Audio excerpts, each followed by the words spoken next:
Welcome everyone to this week's video lecture for History 2315 or World History 1.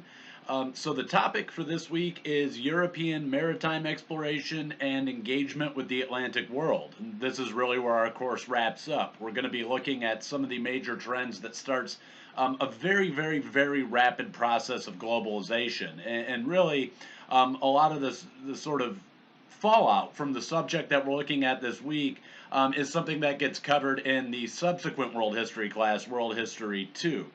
And so ultimately, what we're looking at this point is Europe going out into the Atlantic and starting to make contact with Africa, with Southeast Asia in a far more direct and heavy role with the establishment of like Britain's East India Company and then also the Dutch East India Company. And then finally, how they're interacting with indigenous Americans, who, and this is a fairly important aspect of global history because indigenous Americans have been cut off from the old world population for tens of thousands of years. So there's going to be a very drastic impact of Europeans heading out into the Atlantic. Now, most of that is really, like I said, a topic for the subsequent world history class. But we need to take a look at some of the motivations for why Europeans are going out into the Atlantic, and also some of the things that they're going to be carrying out into those interactions in the Atlantic world with them. So, a good starting point to sort of dive into this discussion is something that most of us are really very strongly familiar with, and that's Christopher Columbus's voyage to the Americas in 1492. So, everyone who's familiar with the narrative surrounding Christopher Columbus is probably fairly familiar that he isn't looking for the Americas. He's striking out trying to find a sea route to India. India, as we've seen in our class, has been a hotbed of trade and sort of multiculturalism for a very long time. And so this is really what Columbus is trying to find.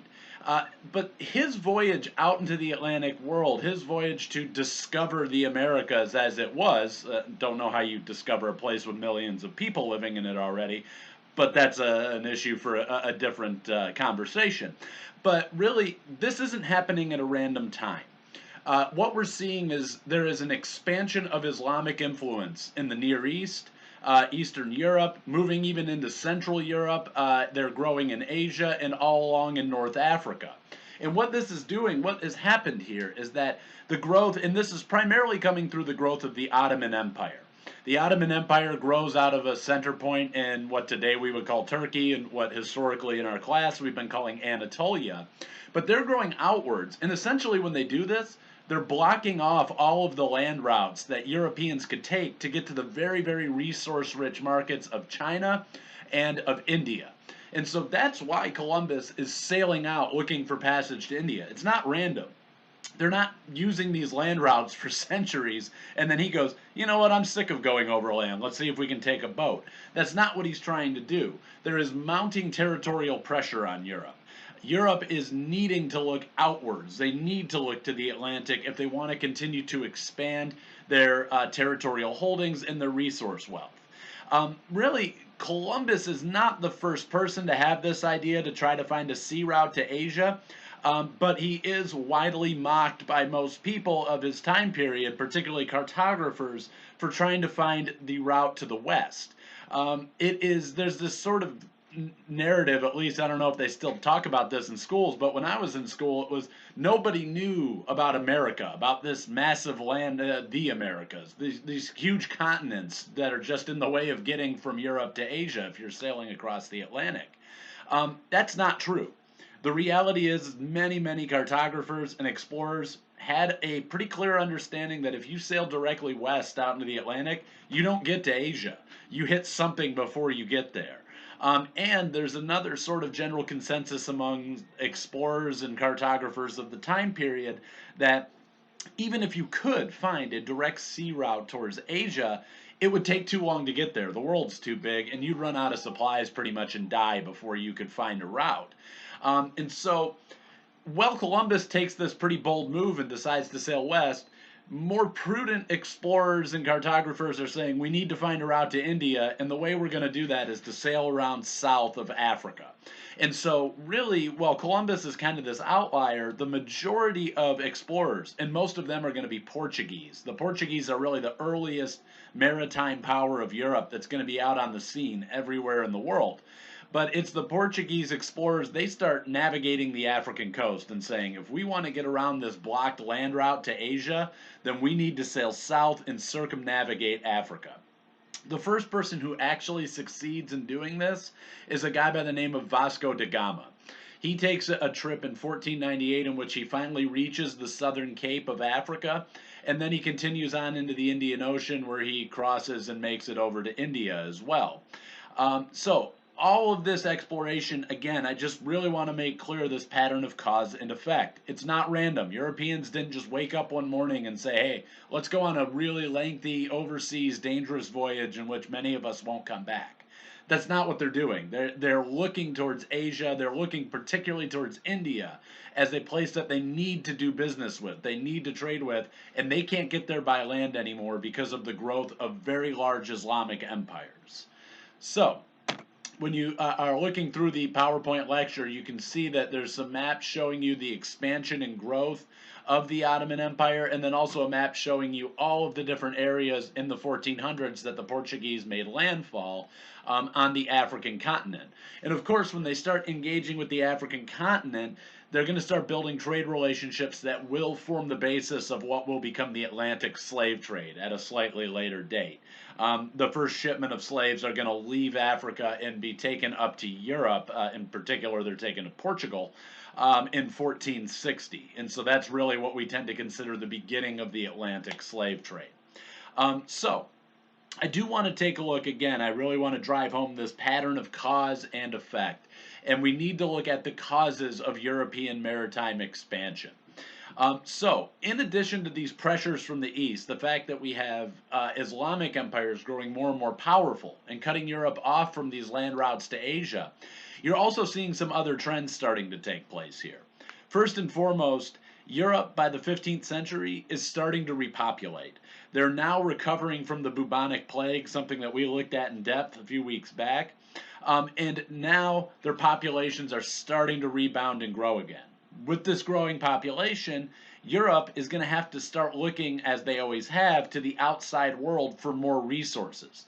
They are building these economic and consumption patterns that demand lots and lots of resources, and not just any kind of resource, but exotic resources, things that will fetch a high price in European markets. And so Europe needs to look elsewhere, outside, to try to find these resources. And it's not a coincidence that the two earliest sort of navigating or I guess you could say, exploration-based economies and nations in Europe are Portugal and the Netherlands. And if you look at them geographically, you have Portugal's this tiny little sliver of land on the Iberian Peninsula. They're never going to be able to mount an army, march inwards, and beat Spain up and take Spain's land. That's just not going to happen. So when a place like Portugal needs more, they say, well, I ain't going inland. I better start looking outwards towards the coast and towards the Atlantic. The Dutch are the same way. They go inland and they hit a bunch of very, very powerful empires and other powerful European states. They're this small little nation up on the North Sea in the head eye. But they too are going to say, if we need more, we need to go out into the Atlantic, and that's what they're going to do. So that's the reason you tend to see the Portuguese and the Dutch are the first ones on the scene when it comes to European maritime exploration. So there are two key concepts that start to grow along with this navigating and exploration-based mindset that Europeans are taking out. Number one, Europeans are rallying around a relatively new economic concept in some ways known as capitalism. Really, what they're looking at here is free market economies. And what this does is it motivates individual growth. It motivates individual investment in what can be considered national goals in a lot of ways. When you look at capitalism, what it's saying is the government is going to stay out of the economic sector. That is the core belief of a capitalist society, that there shouldn't be state-owned resources. In other words, if there's a bunch of boats that are going to be sailing out to sea and looking for a path to India, they shouldn't be financed with our tax dollars. If I want to make money doing business with somebody, with merchants in India and selling those goods back in Europe, that's on me. That's my problem. I need to buy a boat. I need to get a crew. I need to finance and fund this investment because I'm personally going to be the one who takes all the money and puts it in their pocket. That's what capitalism is really all about, and it's growing right alongside this mindset that we see taking shape in Europe. And really, this goes hand in hand and can be coupled very nicely with something known as a mercantile economy. Now, on its surface, with that definition, really a mercantile economy is any economy that relies heavily on import-export industries to sustain themselves. And mercantile economies are growing big time in Europe because you have this ever-expanding maritime pattern going right along with an ever-expanding consumption pattern here in Europe. And this is what I mean. I want to try and simplify this. We're talking about getting on a boat and maybe we'll give it a 50-50 chance of making it to where you're trying to go, sailing to India. Now, along the way, you could die of scurvy on the boat. You could die of starvation. You could get lost at sea and never be found again. You could crash into some rocks or hit some shallow reefs and bottom out your boat. And then when you try to go ashore, you're going into a place that might have very hostile indigenous inhabitants that might just as soon kill you as help you if you step foot on shore. This is an endeavor that you don't have a guarantee of success. It's extremely dangerous. While you're on the boat, there's a lack of clean drinking water. There's disease, a lack of resources. These overcrowding on these boats is a problem.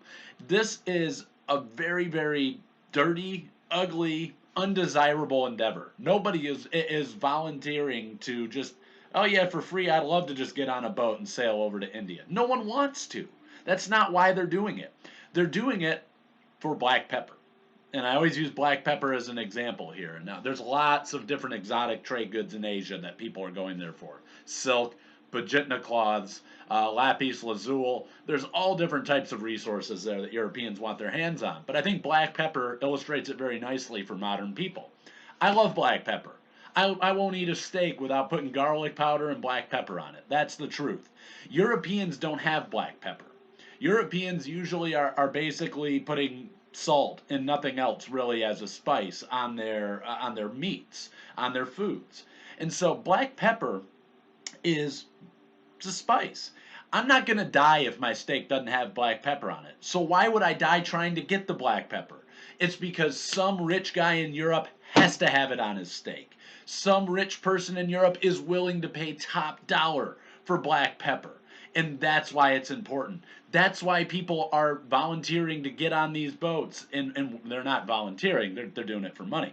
But the point here is that it's all driven by mercantile economies.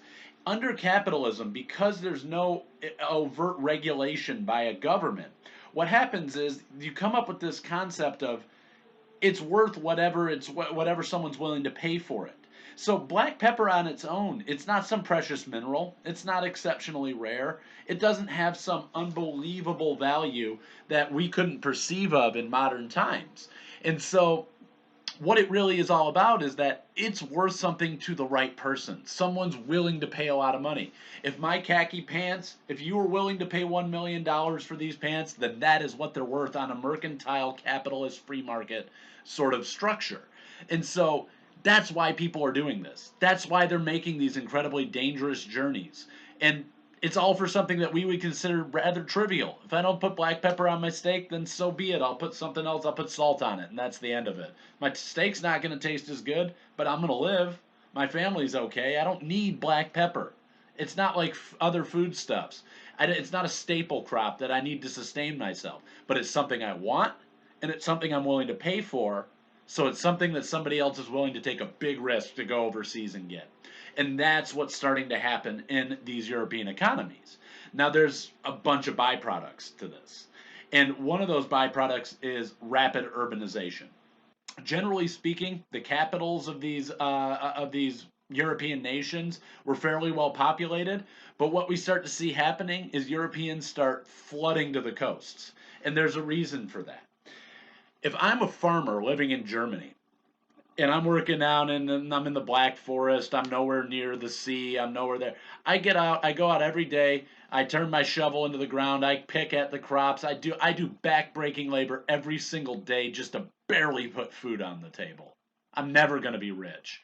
I'm never going to be elevated to the upper echelon of European society. I'm going to bust my butt every single day just to make ends meet. That's my prospect. Now, somebody at the coast says, if you're willing to go for a real long boat ride and try to go buy me some black pepper over in India, you can make a lot of money. And you might not ever have to work again a day in your life if you have a successful trade endeavor over there. This is what's pulling people to these urban centers at the coast in Europe. This is why they start congregating in big cities at the coast. Because if I even have a 50-50 shot of success on this trip, I might never have to work a day in my life again. Why would I want to go out and grow potatoes for the rest of my life just so I can barely eat? That doesn't make sense. What does make sense is might as well move to that city right by the coast where they're hiring guys to get on boats and paying them good salaries to go try and buy some exotic good for some rich person who's willing to buy it back here in Europe. So that's what we start to see here is Europe starts to become drastically more urbanized and their urban populations shift towards the coast. They're all on the coast. In the Netherlands, you have Amsterdam. In England, you have Liverpool. These are cities that build their reputation on maritime endeavors. And so that's the type of urbanization we see happening here. There's other fallouts from this. When you start seeing the rise in this kind of attitude that Europeans are going out into the Atlantic with, um, there are other institutions that we live with every single day that start to become prominently important in European and then later Western society. If I'm going to buy a big expensive boat and get a crew and a bunch of resources together to go buy exotic goods in India, it costs a lot of money. I might not have that money ready to go in my wallet. But if I go to a bank, they might give me a loan. Then I can buy the boat. Then I can buy the crew. Then I can get the trade resources. Now I'm ready to go take a shot. So banks become infinitely more important in European society because they have to fund and finance these trips. And then they're going to get their money back with interest.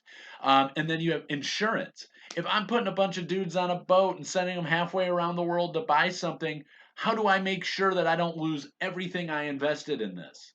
I get insurance. If the boat goes down, I get money back. If the crew is lost at sea, then well, I don't have to pay their wages, and my everything that I paid for up front is going to get returned to me in the form of insurance. That's where modern insurance ideologies come from. They're all rooted in this idea of we're going on a very expensive, very lengthy overseas trip, and we have a 50-50 chance of making it. I want to make sure that my investment's covered, so I'm going to get insurance. Profit maximization is everything. I'm not getting on a boat and I'm not funding a boat to go over to India so that it comes back and doesn't make me money. I need to make sure that what I'm spending on this trip is a lot less than what I'm making back. And these are the concepts that start to become more and more and more innate in European society as this process of maritime expansion continues. So, ultimately, there's one other impact I want to talk about here when it comes to the European mindset as they head out into the Atlantic. And that's this idea of the sort of natural world. The natural world becomes infinitely less important. In fact, it's seen as an impediment to growth by Europeans. Europeans now are living in larger urban centers. They're starting to their money is made halfway around the world. They're starting to think a little bit more abstractly about some of these concepts. And really the way that Europeans start to envision the rest of the world around them is nature becomes this element of life that's just in the way. It's got to be tamed. It has to be conquered in order to continue development, in order to continue progressing. That is the European mindset when they go out in the Atlantic. And we looked last week at how Native Americans are living in the Americas. And really, what I wanted you to draw away from that lecture was how they were living within their environmental means. They were living in a way that was sustainable and structurally sound with the environment that they're in. The Pueblo builders are able to live in an area with no water, and they reorganize their society to work with that. The Aztecs have an abundance of water, and they reorganize themselves to work with that. The Eastern Woodlands people are living up in freezing territories, so they become nomadic and they start moving back and forth between winter and summer grounds. These are all responses to the environment.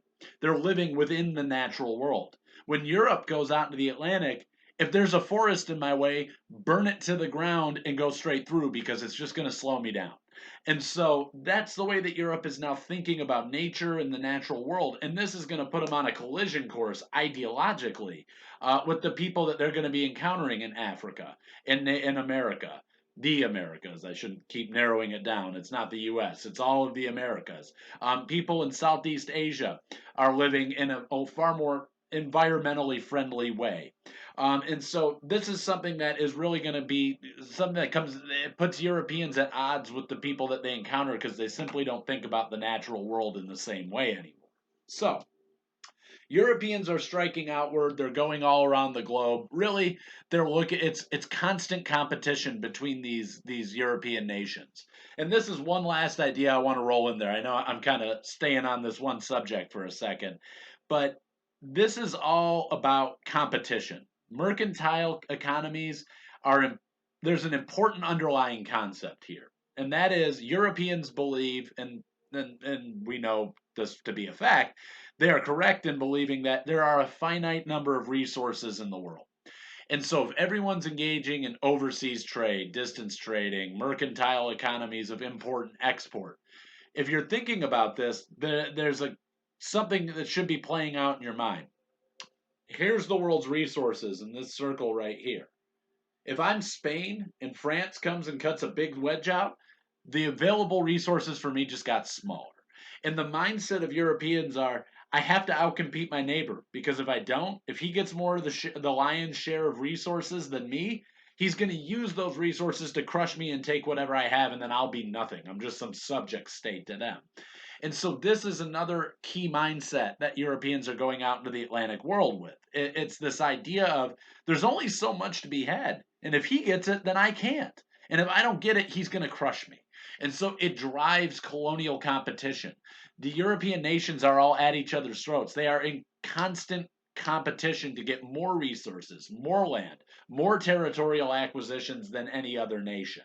And so that is really driving this rapid pace of expansion and globalization in the late 1400s and early 1500s. But all of this is going to begin a period known as the Columbian Exchange. I want to make a key distinction here, and as you're going through your textbook and reading, it's a distinction you need to be aware of.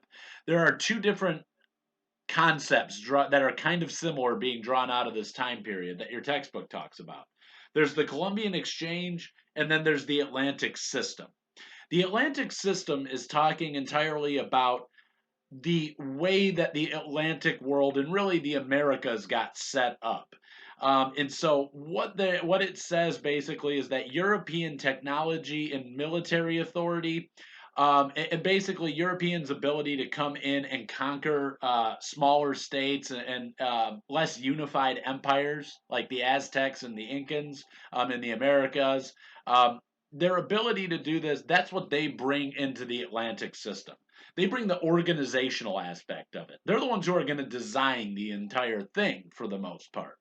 But they need to use raw material and mineral wealth from the Americas. In other words, the materials we need in the Atlantic for the Atlantic system are all coming from the Americas. The labor, as we all know, is going to be drawn from Africa, and the organizational aspect is drawn from Europe. That is what they collectively call the Atlantic system. The Columbian Exchange is similar, but also very different. The Columbian Exchange lasts, we generally date it from about the 1500s to the 1850s, although you could easily argue that the Columbian Exchange is still very much alive and ongoing. But the Columbian Exchange is the movement of people, animals, products, textiles, technology, weaponry, disease, microbes, ideas, concepts, notions, policies, everything. The entire exchange between the old world, which is Europe, Africa, and Asia, and the new world, which is North and South and Central America. So the Americas and the old world. And so it's all about ideas coming back and forth, products coming back and forth, people coming back and forth, animals going back and forth, diseases going back and forth. This is going to have a profound impact on the entire world. Just some examples of this are when we look at Texas. One of the major industries here in Texas is the cattle industry. Cattle and horses never existed here in the Americas. They didn't. The only domesticated animals they had were like llamas and alpacas. And so there were no domesticated, there was no bovine or equine livestock here in the Americas. That was brought from Eurasia by the Spanish. They bring that to the Americas and introduce horses, cows, those kinds of things to the Americas. Now, that's a very important movement because right alongside those animals come bovine and equine borne diseases to which Native Americans have zero immunity. They do not have antibodies for this. The Europeans have been, and people in North Africa, the Middle East, Europe, they've been living along this continuum in which the same animals are all domesticated, meaning that we're all exposed to the same animal borne diseases, meaning that those diseases spread. The domestic crops are going to spread all along the same area. In fact, there's an excellent book about this by an author named Jared Diamond. It's called Guns, Germs, and Steel. If you're interested, you should, it's long, but you should definitely pick it up and read it if you're interested in this subject. He basically is trying to answer the question of why did the West end up with so much of the global, sort of so dominant in the global economic scheme, whereas the developing world ended up with so little. He tries to answer that question based on geography and location. But we see that right alongside these animals, diseases like smallpox are going to spread. And European smallpox, it's going to make a European sick. It's not going to kill them.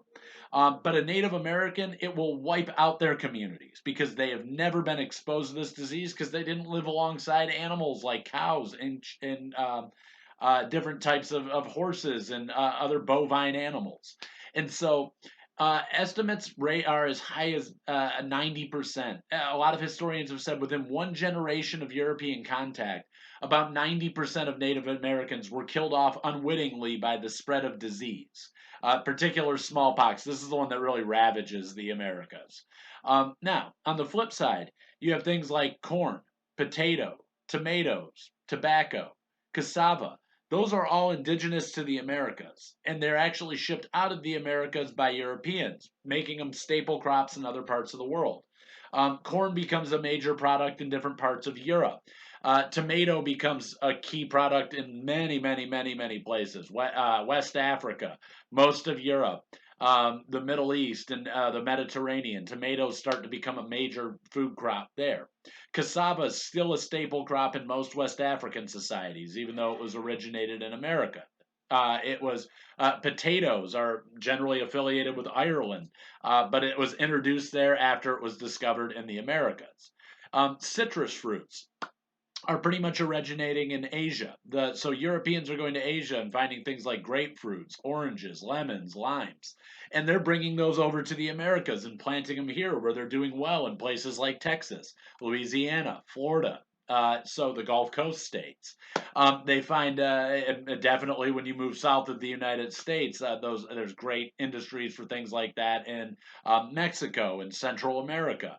And so you're seeing that all these different products that we kind of take for granted today, they're all being moved as part of the Columbian Exchange, as are ideas, diseases, these other sorts of innate things that are being moved around.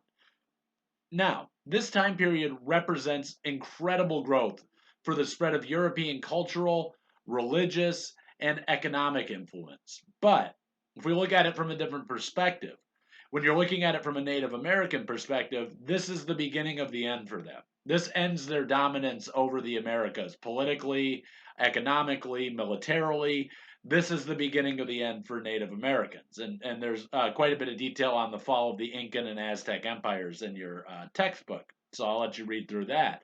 But this also begins the forced migration of 500,000 Africans into what will become the United States, 5 million Africans into what will become Brazil, 4.5 million Africans are being moved into the Caribbean, for a grand total of about 12 to 13 million Africans being forced to migrate through the Atlantic slave trade out of Africa and into the Americas. And so the Columbian Exchange is, I always say we don't use good and bad as analytical concepts in history because it always depends on whose perspective you're looking from. From a European perspective, the Columbian Exchange was one of the most beneficial things that ever happened to them. Whereas for Native Americans, it's generally viewed with a little bit more caution and in a lot of ways just upset. People are not, as they look at this as the turmoil that started collapsing their societies. And so for Africa as well, it really starts to, when we look at the long run, it's going to be something that ends up very badly in terms of depopulation in a lot of communities in West Africa, lack of economic and social stability because of the pervasiveness of the Atlantic slave trade. So it's not going to end very well, although you can also make the argument, even from an African setting. In particular, my own research looks at mercantile states at the coast that engage with the Atlantic. They're very happy about this. Their money, they're growing by leaps and bounds. These merchant kings and merchant princes of the African coast are making tons and tons and tons of money off of this exchange. But the interior communities are being preyed upon. And so it's definitely a type of thing that it drives most of what we see in the modern day. And depending on what your perspective is, can be viewed as a good or bad process. Now, I do want to briefly just talk about European technological superiority. Because this is something that is, I think it's one of the most pervasive myths in history. When I was going to school, and I don't really want to age myself too much here, but if I were to ask any of my instructors or professors, well, how could Europeans just come in and kill off the Aztec Empire? How can they come in and collapse the empire? The truth of the matter is, they didn't really. They didn't single handedly do this. But the answer that was always given to me was, well, they had armor and horses and guns. That was what it was. It was all about the guns. Well, Europeans had guns, so they could just come in and roll over any empire they wanted. They'll waltz into West Africa and do whatever they want. This is a huge fallacy. It's just not true. The fact of the matter is, I put up a picture in the lecture slides of the type of guns that Europeans would be using.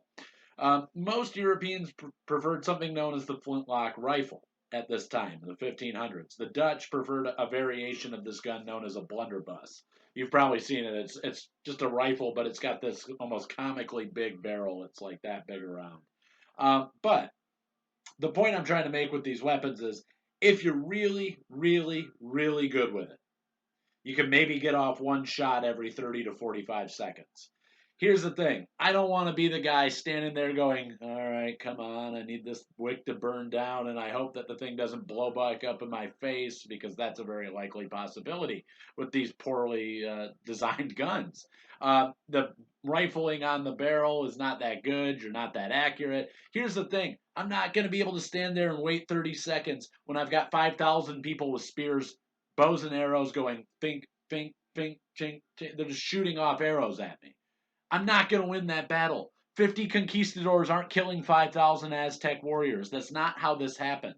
You'll be reading about the Aztecs. Basically, the Aztecs have made enemies, and the Spanish are very, very successful at playing divide and conquer.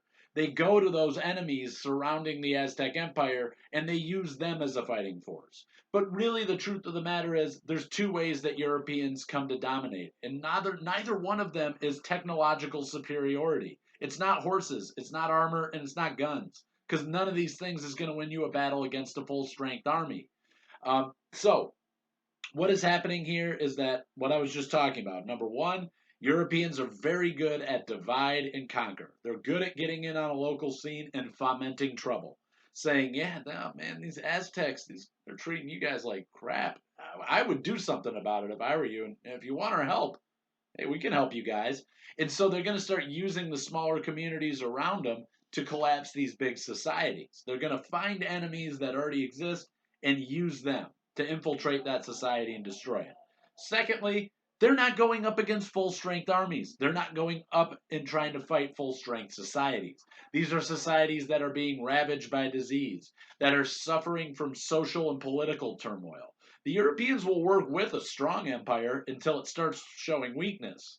And then at that point, they're going to start trying to collapse the empire for their own ends and their own desires. So I just wanted to make very clear, because that's a huge fallacy that always perplexed and bothered me as I was a history student, as to how Europeans could just show up on the coast in Africa and just demand slaves. It didn't work that way. They were trade partners. When they came to the African coast, they kneeled on their knees like everybody else in that society before a king, before a prince, before royalty. They didn't come in and start dictating and making demands. They didn't have that kind of authority. To think otherwise would really be to gloss over the strength and the authority of these indigenous societies, of their indigenous institutions.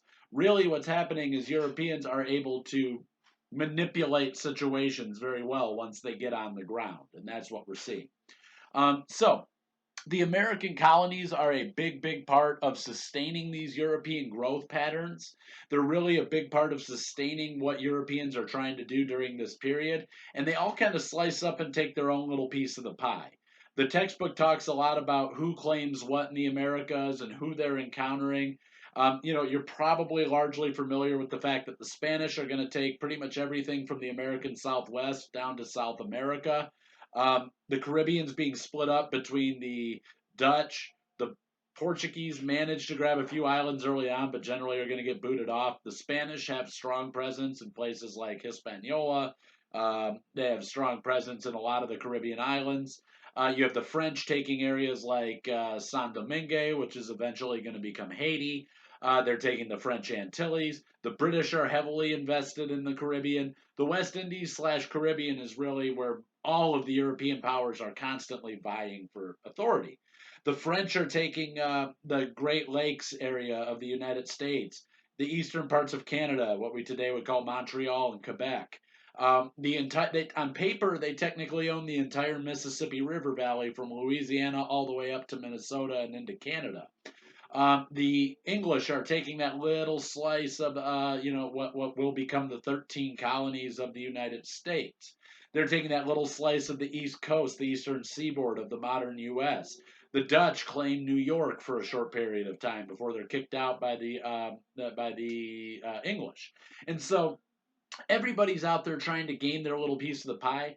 And they all have slightly different objectives. The Dutch are pretty much just there trying to establish a colony and make money on fur trade and trapping. The same can be said for the French. The French, they come to the Americas and they look at this place as, and I'll just put it real frankly, no pun intended, they look at the Americas as a backwater hellhole. They want nothing to do with this place. They want to make money off of it. They want to claim it on paper, but they have there's not a lot of French people coming over here going, I want to build a new life for myself in Michigan or Indiana or Canada.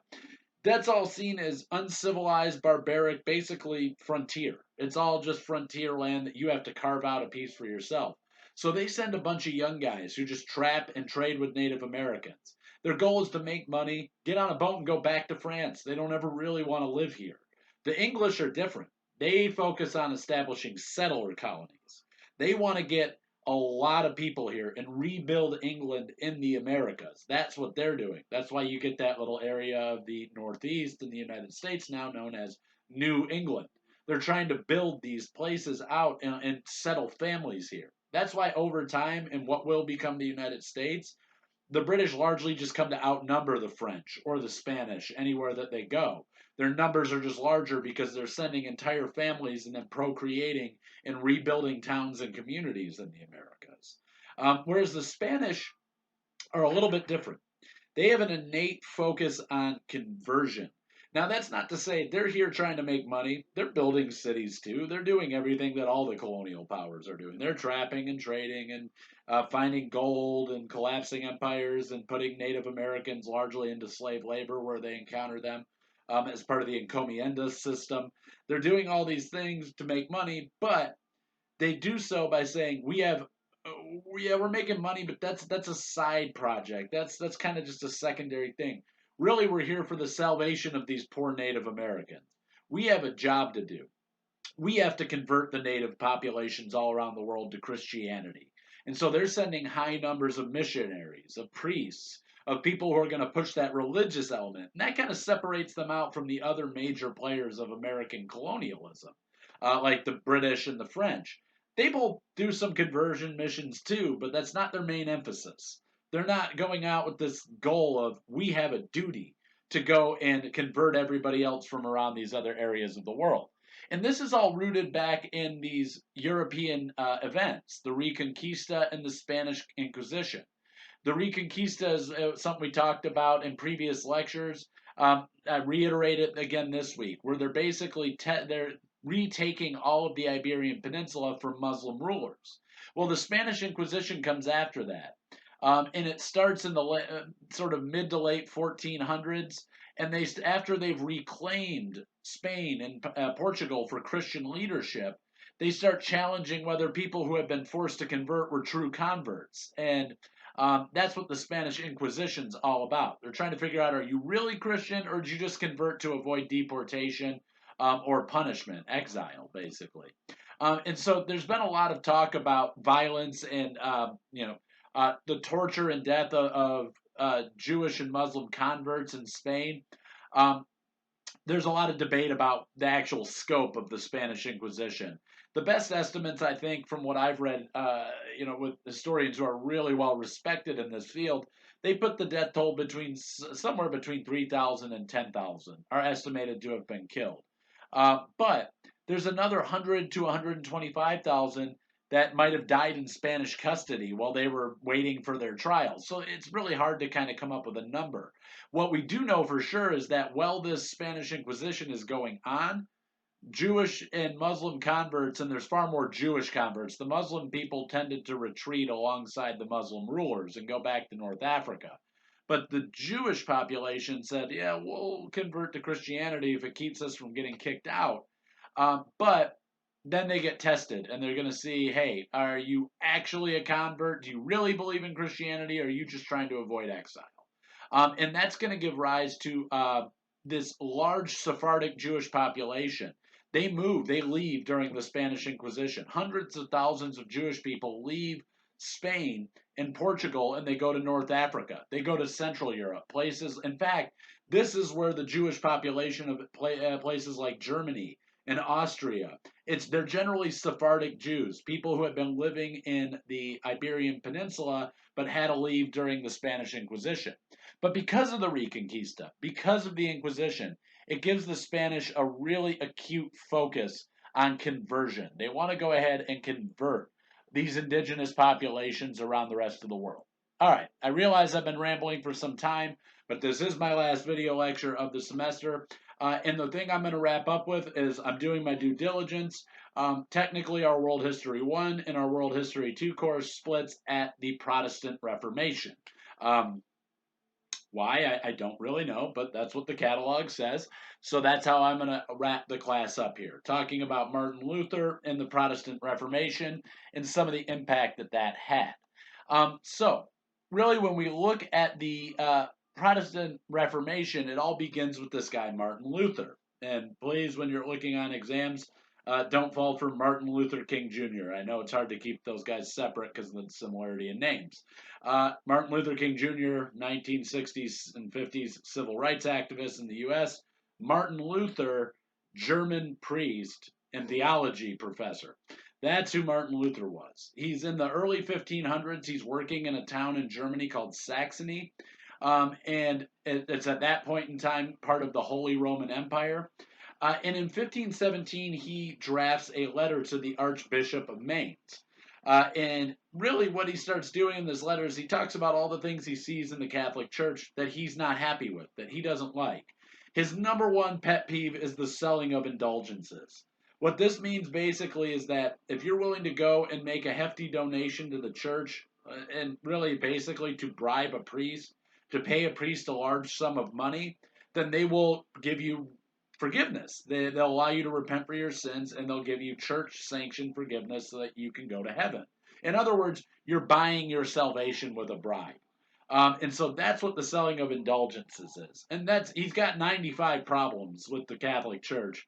I was very tempted to make a joke out of that, but I'm not going to. He's got 95 problems that he lists as part of his 95 theses.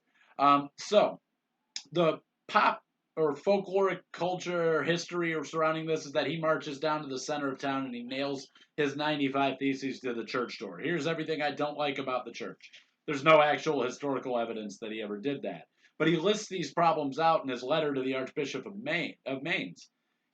This guy, in turn, sends Luther's letter on to Rome and to the papacy and to the Catholic Church and its central structure. And the 95 Thesis was determined to be heretical, and it ultimately got Martin Luther excommunicated from the, I almost did it myself, excommunicated from the Catholic Church in 1521. But it's his getting kicked out of the church leads a lot of people in Europe to say, if that's how the Catholic Church is, I don't want to be a part of it anymore. And so this is the beginning. With his excommunication starts the Protestant Reformation. And then also he's going to found a religion that's creatively known as Lutheranism. So there are a lot of other people in Europe that are going to follow Martin Luther's lead. There's a guy by the name of John Calvin in Switzerland, and he will lead his own Protestant reforms in 1541, giving rise to the aptly named Calvinist religion. And in France, they follow Calvin's teachings as well, but they call themselves Huguenots. The Huguenots are going to be persecuted in France because France, power-wise, is going to remain a Catholic nation. And so these Calvinist or Protestant French Huguenots are going to have to leave France. And they're largely the ones that go and settle in Canada, and then later they're going to settle down in Louisiana, becoming the basis of Cajun culture. So the Church of England undergoes its own Protestant reforms in 1528. This is when King Henry VIII wants to get a divorce, but the Catholic Church won't grant it to him. So he says, fine, if you're not going to grant it to me, I'll make my own church called the Church of England. And they call themselves Anglicans. And so they become Protestant and break away from the Catholic Church in Rome. And so then you have from there Puritans arise and within the Church of England, and they're going to give rise to separatists. Separatists that you probably know as pilgrims, in the that are pretty familiar with from the Thanksgiving holiday and that whole tradition. And so what you see is that basically the pattern that takes shape when we look at the Protestant Reformation is they are going. What you tend to see is that the Germanic-speaking nations are going to break away and become Protestant. They are the ones. They're going to be the ones that decide to basically say enough with the Catholic Church, enough with Rome. We're going to just follow our own religious trajectory. And so what you're tending to see is that all of the Germanic-speaking nations are going to become Protestant, and the Romance-speaking nations are going to choose to remain Catholic. And so Germany, the Netherlands, England, and for those of you who aren't familiar, English and England are considered, English is a Germanic language structurally, even though we borrow heavily from Latin and the Romance languages from their vocabulary, the structure of our language is Germanic. And so the English, the Dutch, the Germans, the Swiss, the Swedes, the Danish, the Norwegians, they all tend to follow the Protestant Reformation, and they become Protestant nations. And then you have the French, the Italians, the Spanish, the Portuguese. They're going to remain in league with the Catholic Church in Rome. They basically stay Catholic. But what you tend to see here is globally, far more authority shifts to Northern Europe, and Southern Europe loses authority. Rome becomes far less important on a global scale. England becomes more important. Germany becomes more important. These nations start taking a lead role in what's happening in global affairs. And so, generally speaking, what you're going to see by the end of all of this is a general shift in that Northern Europe starts to become more dominant than Southern Europe because of the Protestant Reformation. From there, you're also going to see increased competition all over the globe between Catholic and Protestant empires. England is always going to have a religious problem with Spain because they don't follow the same religious traditions anymore. France is going to have a big difference in terms of outlook and religion than Germany. And so the Protestant Reformation is going to be a big deal in Europe, but it's also going to be a big deal in the settlement of the colonies over in the New World. Because there's not just an economic motivation and competition going on, but also a religious one as well. So, that is where I'm going to wrap this lecture up, and we're going to wrap it up for the class right there. It was a pleasure having you all in class. As usual, if you have any questions, commentary, or concern, feel free to drop me a line. Take care.